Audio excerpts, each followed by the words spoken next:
یہ بہت پرانی بات ہے، تقریباً 1632 کی۔ یہ واقعہ برصغیر کے ایک قصبہ زاویر میں رونما ہوا۔ موریہ سلطنت کا ان دنوں برصغیر میں چرچا تھا، لیکن کسی کو کیا پتہ تھا کہ زاویر میں کوئی ایسا واقعہ پیش آئے گا جس سے سب کے ہوش اڑ جائیں گے۔ اس کا خوف زاویر میں ایسے پھیلا کہ جیسے وہاں کوئی وبا پھیل گئی۔ اس قصبہ میں سب لوگ اپنے گھروں میں بند ہو کر رہ گئے۔ وہ پہلے ہی زاویر کے 3 گھروں کو اپنا شکار بنا چکی تھی۔ ہر کسی کو یہی دھڑکا لگا رہتا کہ آج تو باری ہماری ہے۔ خوف کے مارے زاویر میں رات کو کوئی سوتا بھی نہیں تھا۔ خوف کی وجہ سے زاویر میں یہ رواج بن چکا تھا کہ ہر کوئی دن کو سوتا اور رات کو جاگتا، کیونکہ وہ رات کو حملہ کرتی۔ لیکن وہ یہ بھی جانتے تھے کہ رات کو جاگنے سے ان کو کوئی فائدہ حاصل نہیں ہونا تھا، کیونکہ اس کو کوئی بھی روک نہ سکا تھا۔ ڈر کے مارے کوئی بھی اس قصبہ کے قریب بھی جانا پسند نہیں کرتا تھا۔ ایک فیملی نے اس قصبہ سے نکلنے کی کوشش بھی کی تھی اور وہیں ان کا ہون ہو گیا۔ اس لیے لوگوں کے پاس گھروں میں نظر بند ہونے کے علاوہ اور کوئی چارہ۔ سلمیٰ کا گھر۔ علی اپنی امی یعنی سلمیٰ سے کہہ رہا تھا، امی کہیں آج اس کا نشانہ ہم نہ ہو۔ عائشہ ٹوکتی ہے، علی یہ تم کیسی باتیں کر رہے ہو، اللہ نہ کرے اس کا نشانہ ہم بنیں۔ علی بولتا ہے، باجی آپ کو پتہ ہے کہ جب اس نے افضل کے گھر پر حملہ کیا تھا تو وہاں سے چیخوں کی بہت آوازیں آ رہی تھیں۔ خون کے چھینٹے گلی میں آ کر گرے تھے، اور جب لوگوں نے صبح وہاں جا کر دیکھا تو افضل، اس کی ماں اور نانی کا پیٹ چاک تھا، لیکن خون کا ایک قطرہ ان میں موجود نہ تھا۔ ان کے گوشت کے لوتھڑے گھر میں جگہ جگہ بکھرے ہوئے تھے، آنتیں ان کی پیٹ سے باہر نکل رہی تھیں۔ ان بیچاروں کی آنکھوں میں کس قدر خوف اور تکلیف تھی۔ سلمیٰ علی سے، بیٹا چپ کرو، ایسی باتیں نہیں کرتے۔ امی میں باہر کھیلنے جاؤں؟ نہیں بیٹا، ایسی کوشش بھی نہ کرنا، تمہاری عمر کی لڑکی کل ہی غائب ہو گئی تھی جب وہ کسی سے پوچھے بغیر باہر چلی گئی تھی، اور آج ہی اس کی لاش ملی ہے۔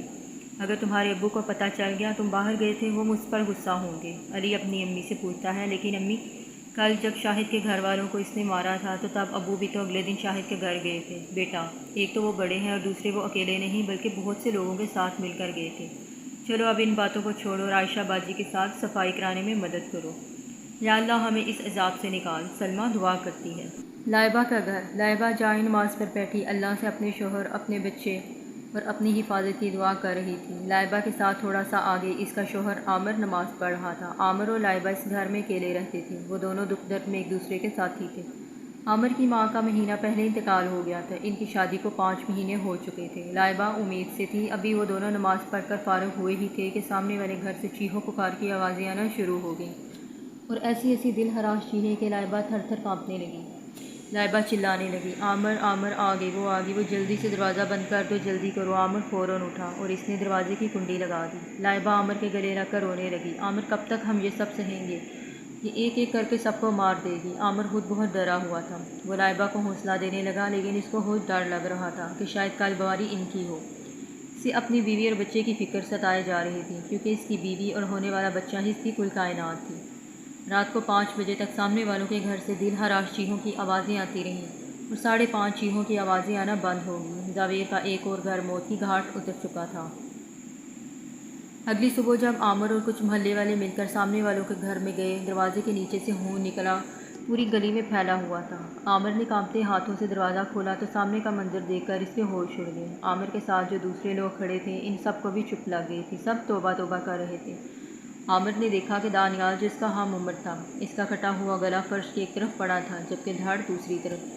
دانیال کی ابھی تک شادی نہیں ہوئی تھی۔ اس کے بوڑھے بیچارے ماں باپ دونوں رسی کے ساتھ صحن میں لٹک رہے تھے، ان کی آنکھیں باہر کی طرف اگل رہی تھیں، ان کی کٹی ہوئی ٹانگیں فرش پر پڑی ہوئی تھیں۔ ان تینوں کے جسم میں خون کا ایک قطرہ بھی نہیں تھا، لیکن وہ اس بات پر حیران تھے کہ گھر کے پورے صحن اور جو گلی میں خون پھیلا ہوا تھا وہ کہاں سے آیا، اور صرف اسی گھر میں ایسا نہیں ہوا تھا۔ اس نے زاویر کے جس خاندان کو مارا، ان میں سے کسی کے جسم میں ایک خون کا قطرہ بھی نہیں تھا، لیکن گھر کے پورے صحن اور گھر کے باہر گلی میں خون کی ندیاں بہہ رہی ہوتی تھیں۔ گھر کے پاس ہی خالی پلاٹ میں گڑھا کھودا گیا اور دانیال کے گھر والوں کو ڈنڈے کی مدد سے دھکیل کر اس گڑھے میں پھینک دیا گیا، کیونکہ اگر کوئی مرنے والے کو ہاتھ یا پاؤں لگا دیتا تو اگلی باری اس کی ہوتی تھی۔ ریشم کا گھر۔ ارے ریشم کچھ خدا کا خوف کر، پورے قصبے میں اس کا خوف پھیلا ہوا ہے، سب اپنی حفاظت کی دعائیں کر رہے ہیں، اور تو یہاں بناؤ سنگھار کر رہی ہے۔ تو نے تو کسی کے گھر جانا ہے، پھر کیوں گھر میں بند ٹھن کر رہتی ہے؟ تو شادی شدہ بھی نہیں ہے، اور تو جیسی لڑکیوں کو کوئی اچھا نہیں سمجھتا۔ ریشم کی نانی ریشم پر برس رہی تھی، کچھ اپنی بہنوں سے ہی سیکھ لے، دیکھ وہ دن رات اللہ سے اپنی حفاظت کی دعا کر رہی ہیں، تو بھی اللہ سے دعا کر۔ رہنے دو نانی، میں اس کمبخت کو اکیلے ہی دیکھ لوں گی، وہ سب کو مار سکتی ہے لیکن مجھے نہیں مار سکتی۔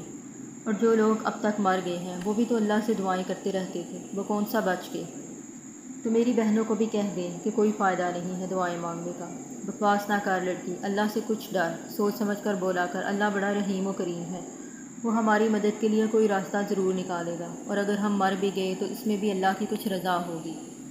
جاؤ جاؤ نانی، میرا دماغ کی دہی نہ بناؤ، ریشم اپنی نانی سے کہتی ہے۔ ریشم کی نانی وہاں سے چلی جاتی ہے۔ ریشم کے ماں باپ نہیں تھے، اس کی 3 بہنیں تھیں اور وہ اپنی نانی کے پاس رہتی تھی، ان کے علاوہ گھر میں کوئی نہیں تھا۔ رات کے 2 بج رہے تھے، سب جاگ رہے تھے، لیکن ریشم سو رہی تھی۔ اس کی ایک بہن ریشم کے ساتھ بیٹھی تھی، جبکہ ریشم کی نانی اور اس کی 2 بہنیں دوسرے کمرے میں تھیں۔ رونے کی آواز سے ریشم کی آنکھیں کھل گئیں۔ اس نے دیکھا کہ اس کی بڑی بہن عظمیٰ رو رہی تھی۔ کیا ہوا عظمیٰ باجی، کیوں رو رہی ہو؟ ریشم نے پوچھا۔ ریشم، مجھے ڈر لگتا ہے، دروازے کے پیچھے کوئی ہے۔ عظمیٰ نے جواب دیا، ارے باجی کچھ نہیں ہے، میں دیکھتی ہوں۔ ریشم نے اٹھ کر دروازے کے پیچھے دیکھا، لیکن وہاں کوئی نہیں تھا۔ دیکھا باجی کچھ نہیں ہے، لیکن عظمیٰ کی آنکھیں ساکن تھیں، وہ الماری کی طرف دیکھے جا رہی تھی۔ عظمیٰ باجی اب کیا ہوا؟ عظمیٰ نے الماری کے اوپر کی طرف اشارہ کیا۔ جیسے ہی ریشم نے الماری کی طرف دیکھا تو وہ الماری کے اوپر بیٹھی تھی۔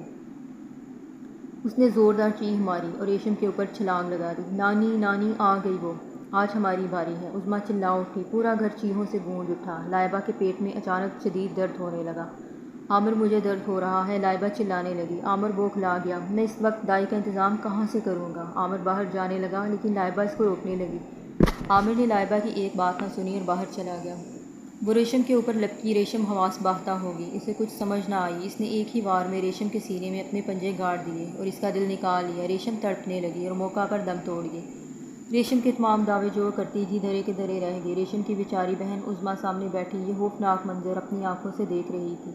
وہ مسلسل کانپ رہی تھی، اسے اپنی موت کا یقین ہو گیا تھا۔ وہ بھاگنا چاہ رہی تھی مگر اس کے پاؤں نے اس کا ساتھ نہ دیا۔ چیخنا چاہ رہی تھی مگر ڈر کے مارے چیخ نہ پائی۔ پھر اس نے اپنے نوکیلے دانت ریشم کے گلے میں گاڑ دیے اور اس کا خون پینے لگی۔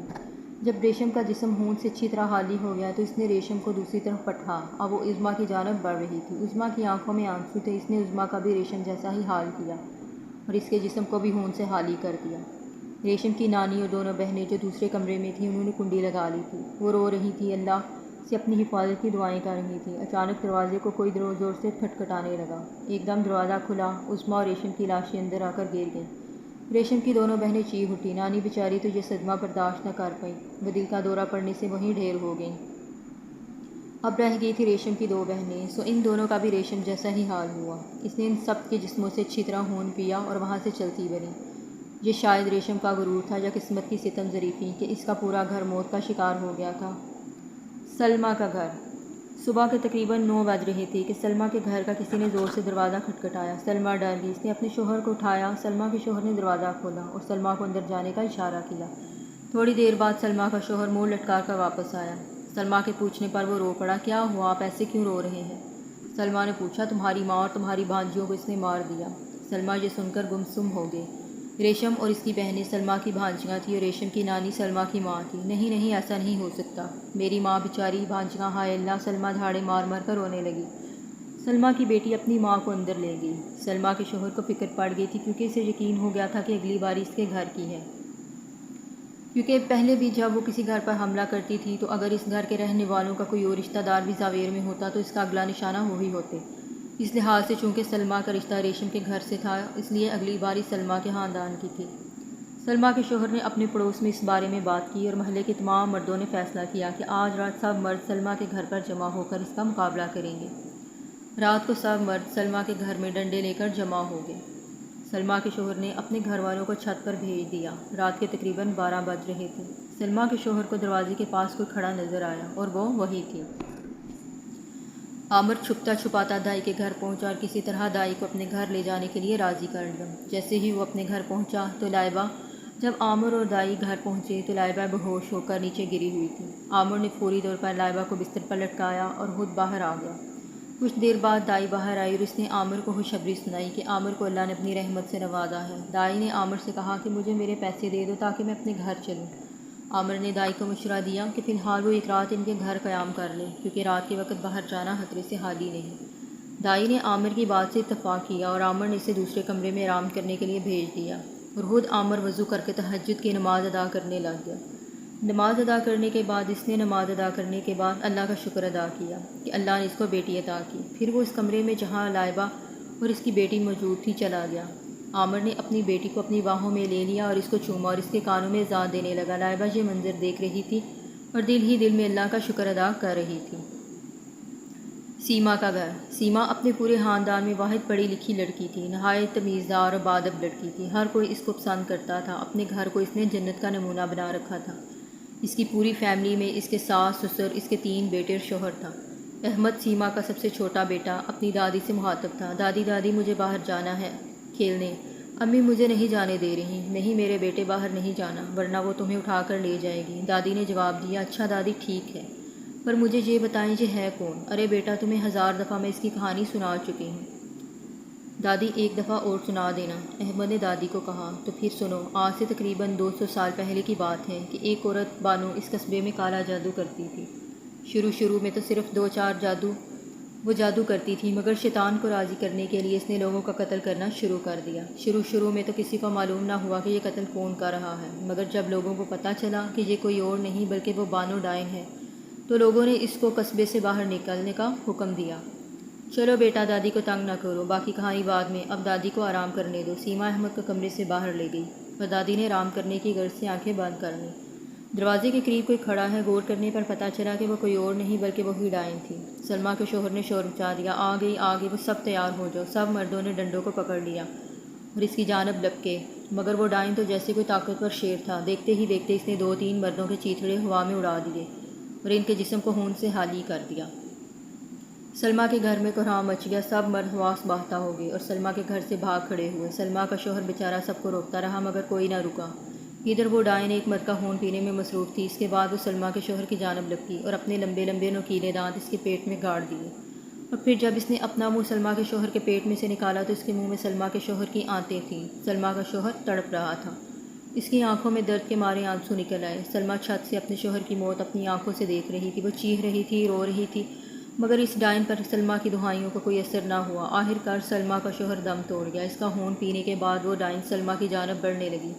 اس ڈائن کو کوئی اور نہیں، میں ختم کروں گی، مریم چلائی، جو کہ سامنے والے گھر سے سلمیٰ کی چیخ و پکار کی آوازیں سن رہی تھی۔ مریم کی عمر 22 سال تھی۔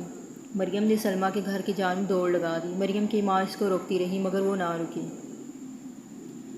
مریم نے سلمیٰ کے گھر کی جانب دوڑ لگا دی۔ اس سے پہلے کہ مریم سلمیٰ کے گھر میں داخل ہوتی، مریم کا بھائی وقت پر پہنچ گیا اور اس نے مریم کو پکڑ لیا اور گھر واپس لے گیا۔ بھائی یہ کیا کر رہے ہیں آپ؟ جانے دیں مجھے سلمیٰ باجی کی جان بچانے دیں، نہیں تو وہ ڈائن ان کو بھی مار دے گی۔ اتنے مرد تو اس کو روک نہ سکے تو تو کیسے روکے گی؟ مریم کا بھائی۔ مریم چلاتی رہی کہ اسے جانے دیں، دروازہ کھٹکھٹاتی رہی مگر کسی نے اس کی بات نہ سنی اور دروازہ نہیں کھولا۔ ادھر وہ ڈائن سلمیٰ کی جانب بڑھ رہی تھی۔ سلمیٰ کو تو اپنے بیوہ ہونے کا دکھ چین نہیں لینے دے رہا تھا۔ اب وہ اپنے بچوں کو اپنی آنکھوں سے مرتا ہوا نہیں دیکھ سکتی تھی۔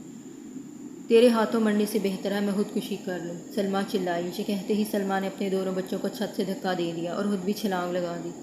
سلمیٰ اور اس کے بچے خون میں لت پت تڑپ رہے تھے۔ سلمیٰ بیچاری امید سے تھی، درد کے مارے اس کی آنکھوں سے آنسو نکل رہے تھے۔ سلمیٰ کے بچے دم توڑ چکے تھے مگر سلمیٰ اب بھی تڑپ رہی تھی۔ اس ڈائن نے زمین پر گرا نیزہ اٹھایا اور سلمیٰ کے پیٹ میں گھونپ دیا۔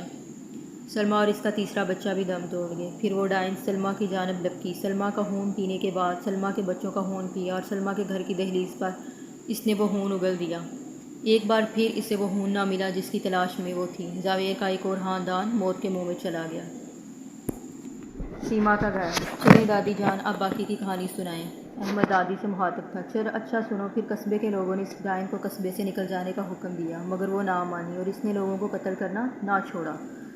پورے قصبے میں اس کی دہشت پھیل گئی تھی۔ پھر ایک روز ایک بزرگ کا ہمارے قصبے سے گزر ہوا۔ قصبے والوں نے ان کو ساری کہانی سنائی۔ ان بزرگ نے اس ڈائن پر کوئی عمل کیا اور اس کو قید کر دیا، لیکن انہوں نے ساتھ بتا دیا کہ انہوں نے اس کو عارضی طور پر قید کیا ہے۔ پورے 200 سال بعد یہ دوبارہ آزاد ہو جائے گی۔ یہ سن کر لوگ پریشان ہو گئے۔ لوگوں نے ان سے کہا کہ نہیں، انہیں وہ عمل بتا دیں کہ جس سے انہوں نے اس کو قید کیا، تو ان بزرگ نے بتایا کہ یہ عمل دوبارہ کام نہیں کرے گا۔ یہ کہہ کر وہ بزرگ قصبے سے چلے گئے، لیکن پرانی پیش گوئیوں کے مطابق یہ کہا جاتا ہے کہ جب یہ ڈائن دوبارہ وقوع پذیر ہوگی تو ایک شخص ایسا ہوگا کہ جس کا خون پینے سے وہ ڈائن لمبی عمر حاصل کر لے گی، جبکہ ایک شخص ایسا ہوگا کہ جس کا خون پینے سے وہ ڈائن ہلاک ہو جائے گی، یعنی پورے قصبے میں صرف 2 ہی لوگ ایسے نایاب خون کے حامل ہوں گے۔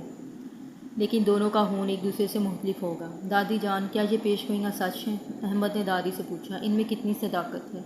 یہ تو میں نہیں جانتی، البتہ یہ کہا جاتا ہے کہ جن دو لوگوں کے جسم میں وہ خون موجود ہوگا ان کو خود بخود پتہ چل جائے گا، لیکن ان کو یہ پتہ نہیں چل پائے گا کہ ان کے خون سے ڈائن بچے گی یا مرے گی۔ رہی بات ڈائن کی، تو اس کو یہ نہیں پتہ کہ ایسا کوئی شخص بھی ہے جس کا خون پینے سے وہ مر سکتی ہے۔ وہ بس یہی جانتی ہے کہ کوئی ایسا شخص ہے جس کا خون پینے سے وہ لمبی عمر پائے گی۔ وہ خون جو وہ چاہتی ہے، اگر اس کو مل گیا تو وہ اس کو نکل جائے گی، وگرنہ ابل دے گی۔ اس سے اس کے دو مقصد پورے ہو جائیں گے، لوگوں کا قتل کر کے شیطان کو راضی کرنا اور لمبی عمر پانا۔ چلو بیٹا، اب جاؤ، مجھے آرام کرنے دو، دادی نے احمد سے کہا، اور احمد چلا گیا۔ لائبہ کو چیخوں کی آواز آنے لگی۔ عامر اور لائبہ تو پہلے ہی جاگ رہے تھے۔ لائبہ نے اپنی بیٹی کو عامر کی گود میں ڈالا اور باہر جانے لگی۔ کہاں جا رہی ہو لائبہ؟ عامر نے لائبہ سے سوال کیے۔ ڈائن کو ختم کرنے۔ عامر، مجھے پرسوں خواب میں ایک نورانی چہرے کے بزرگ دکھائی دیے۔ انہوں نے مجھے بتایا کہ تمہارے اندر وہ خون ہے جو شاید ڈائن کو مار بھی سکتا ہے یا اسے لمبی عمر بھی دے سکتا ہے۔ ہو سکتا ہے میرا خون پینے کے بعد وہ ڈائن مر جائے، لیکن اس کے لیے مجھے اپنی جان دینی ہوگی۔ نہیں لائبہ، میں تمہیں اس چیز کی اجازت نہیں دوں گا۔ لائبہ نے عامر کی ایک نہ سنی اور باہر کی جانب بھاگی۔ عامر بھی لائبہ کے پیچھے بھاگا۔ مریم کا گھر۔ امی، مجھے چکر آ رہے ہیں، دروازہ کھولیں، مریم چلائی۔ امی نے دروازہ فوراً کھول دیا۔ مریم نے امی کو دھکا دیا اور باہر کی جانب بھاگی۔ کہاں جا رہی ہو مریم؟ امی نے پوچھا۔ اس ڈائن کو ختم کرنے، مریم نے جواب دیا۔ مریم اسی گھر کی جانب بھاگی جس طرف لائبہ بھاگی تھی۔ سیما کا گھر۔ آج باری سیما کے گھر کی تھی۔ احمد کی دادی کی تو وہ ڈائن پہلے ہی مار چکی تھی، اب وہ سیما کی جانب بڑھ رہی تھی۔ اچانک پیچھے سے دروازہ کھلا اور لائبہ چلائی، میں ہوں وہ جس کا تو خون پینا چاہتی ہے۔ ادھر سے مریم دائر ہوئی۔ نہیں، میں ہوں وہ جس کا تو خون پینا چاہتی ہے، مریم چلائی۔ مریم تم؟ لائبہ بولی۔ ہاں، میں تمہاری دوست، اور وہ ڈائن تمہارا نہیں، میرا خون چاہتی ہے۔ میرے خواب میں بزرگ آئے تھے اور انہوں نے مجھے بتایا، مریم بولی۔ میرے شوہر، میری بچی کا خیال رکھنا۔ اب سے عامر تمہارا، اور لائبہ ڈائن کی جانب بھاگی۔ عامر بھی آ گیا تھا۔ لائبہ نہیں، عامر اور مریم یک زبان ہو کر بولے، مگر لائبہ تو ڈائن کے پاس پہنچ چکی تھی اور ڈائن نے لائبہ کے پیٹ میں اپنے پنجے گاڑ دیے۔ لائبہ تڑپنے لگی۔ عامر لائبہ کی جانب بھاگنے لگا، مگر سیما کے شوہر نے اسے پکڑ لیا۔ مریم لائبہ کی جانب بھاگی، مگر مریم کو بہت دیر ہو چکی تھی۔ ادھر اس ڈائن نے لائبہ کے گلے میں اپنے دانت گاڑ دیے اور اس کا خون پینا شروع کر دیا۔ خوش قسمتی سے لائبہ کا خون وہی تھا جو ڈائن کو مار سکتا تھا۔ یہ مجھے کیا ہو رہا ہے؟ ڈائن چلائی اور زمین پر گر کر تڑپنے لگی، اور کچھ ہی دیر میں ڈائن فنا ہوگی۔ مریم لائبہ کی حالت دیکھ کر بے ہوش ہوگی، اور عامر بیچارے کو تو کوئی ہوش ہی نہیں تھا۔ وہ اپنی زندگی کی سب سے قیمتی چیز کھو چکا تھا۔